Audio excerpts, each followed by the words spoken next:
Fourth views, चौथा विचार, बाकी ठीक।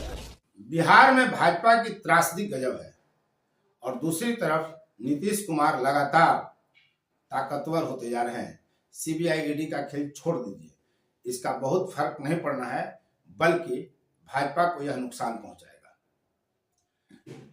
बिहार विधानसभा में भाजपा तेजस्वी यादव का इस्तीफा मांग रही है सीबीआई ईडी की कार्रवाई के बाद। दूसरी तरफ नीतीश कुमार लगातार राष्ट्रीय राजनीति की तरफ बढ़ने के लिए अपनी रणनीति पर काम कर रहे हैं और बहुत जल्द बिहार में बहुत बड़ी घोषणा होने जा रही है जो देश में क्रांतिकारी माना जाएगा और राष्ट्रीय राजनीति में तूफान ला सकता है। तो क्या है पूरा मामला, इस वीडियो में हम इसी पर बात करेंगे। आप देख रहे हैं फोर्थ व्यूज, मैं उपेंद्र कश्यप। बिहार पॉलिटिक्स क्या है, गजब की स्थिति है। भाजपा लगातार प्रयास कर रही है बिहार में मजबूत होने के लिए, लेकिन उसे एक अदद चेहरा नहीं मिल रहा। जी हाँ, भाजपा के पास जितने नेता हैं वे एक जाति के दायरे से बाहर निकलते नहीं, उनको सर्वमान्य नेता नहीं माना जा रहा। यही भाजपा की सबसे बड़ी विडंबना है और भाजपा बिहार में मजबूत होने का प्रयास कर रही है बिना दुल्हा के। बारात निकाल लेगी तो क्या हश्र होगा, यह आप समझ सकते हैं। बिहार भाजपा के पास आज की तारीख में कोई ऐसा चेहरा नहीं है जिसे मुख्यमंत्री का दावेदार माना जाए और मुख्यमंत्री के दावेदार के रूप में वह सक्रिय दिखे, काम कर सके, मुख्यमंत्री बनता हुआ दिख सके। यह गजब विडंबना है। कई बार अमित शाह आ चुके हैं, आने वाले हैं, लगातार प्रधानमंत्री का भी दौरा बिहार में है, यात्राएं हो रही हैं।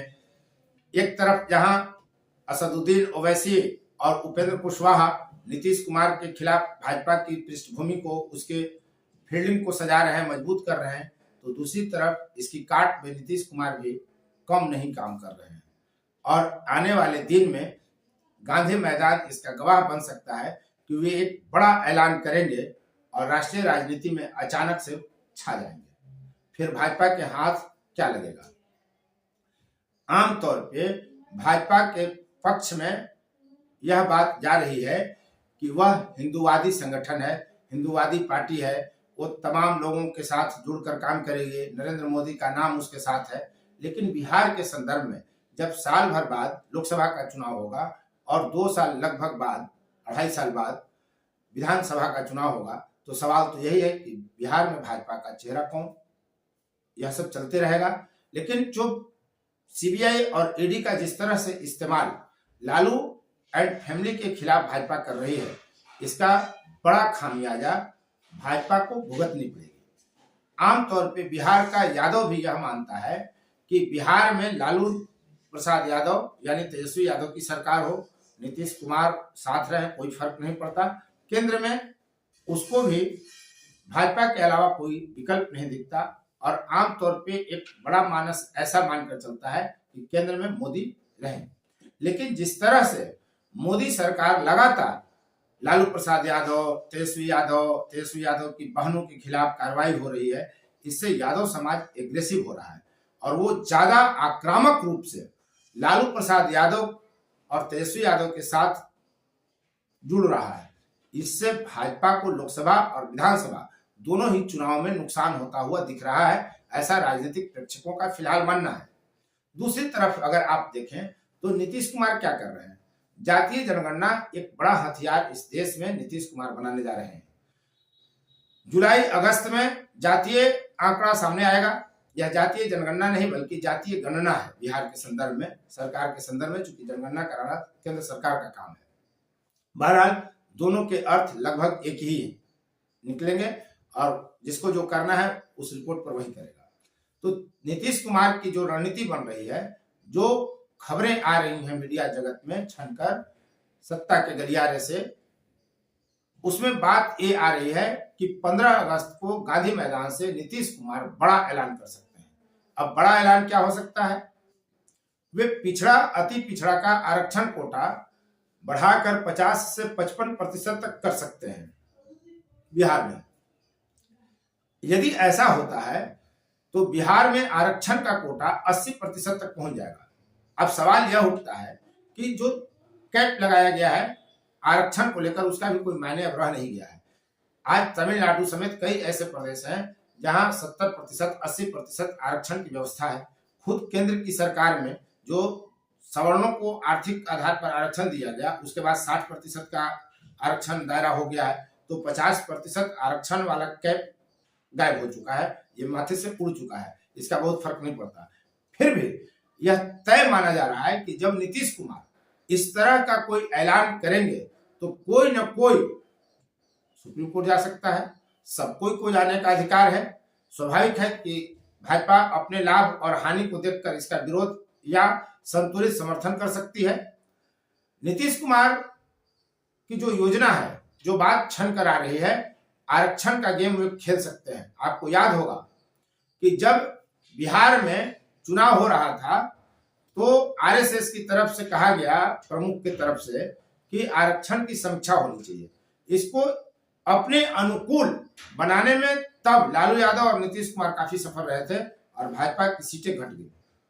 बिहार में आरक्षण बहुत ही संवेदनशील मुद्दा है और कह सकते हैं यह हिंदी पट्टी क्षेत्र में भी बहुत संवेदनशील मुद्दा है आरक्षण। ऐसे में आरक्षण के मुद्दे को आगे करके नीतीश कुमार राष्ट्रीय राजनीति में जाने का प्रयास कर सकते हैं। कहा यह भी जा रहा है कि यह मानकर चला जा रहा है कि सवर्ण और बनिया दोनों भाजपाई हैं, इसलिए हो सकता है कि जो आरक्षण की घोषणाएं होंगी गांधी मैदान से, उसमें बनिया की कुछ जातियों जैसे तेली हो गया, हलवाई हो गया, ऐसी जो जातियां हैं उनको अति पिछड़े के दायरे से बाहर किया जा सके, क्योंकि महागठबंधन की सरकार यह मानकर चल रही है कि इसके साथ सवर्ण और वैश्य कतई नहीं है। तो स्थिति यह है, नीतीश कुमार राष्ट्रीय राजनीति में जाने का यह काम कर सकते हैं। भाजपा लालू विरोध की राजनीति पर ही टिक गई है, अटक गई है कह सकते हैं।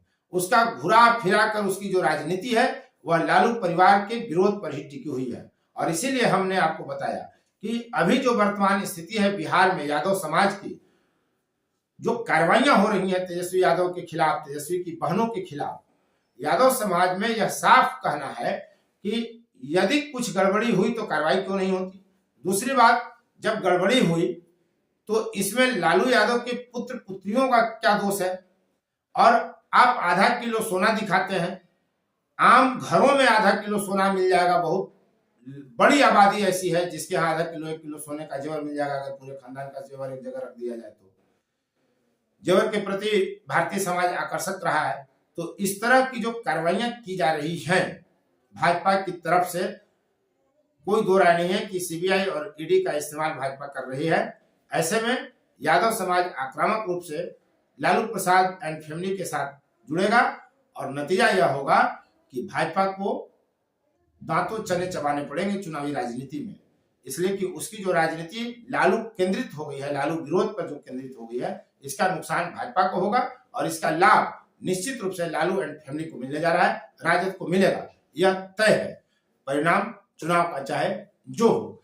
तो नीतीश कुमार राष्ट्रीय राजनीति में आने के लिए, छाने के लिए आरक्षण को आगे करेंगे और जिस तरह की राजनीति उनकी हो रही है यह देखने की बात होगी कि आगे चलकर क्या होता है। यह अपनी जगह मुद्दा अब भी बरकरार है कि तेजस्वी को सीएम बना दें और अपने राष्ट्रीय राजनीति में जाएं, लेकिन उसके लिए भी इनको बड़ा मुद्दा चाहिए। तो बिहार में जो वर्तमान परिवेश है राजनीति का, उसमें तो आरक्षण से बड़ा कोई मुद्दा दिख नहीं रहा फिलहाल। और जातीय गणना के आधार पर आरक्षण को लेकर कुछ बड़े ऐलान नीतीश कुमार कर केंद्रीय राजनीति में जा सकते हैं। फिलहाल हम इंतजार कर सकते हैं। आप देख रहे थे फोर्थ व्यूज, मैं उपेंद्र कश्यप। धन्यवाद अब तक इस वीडियो में बने रहने के लिए। और अपील कि यदि अब तक आपने इस चैनल को सब्सक्राइब नहीं किया है तो चैनल को सब्सक्राइब करें, शेयर, लाइक, कमेंट जरूर करें। जय हिंद। फोर्थ व्यूज, चौथा विचार, बाकी फिर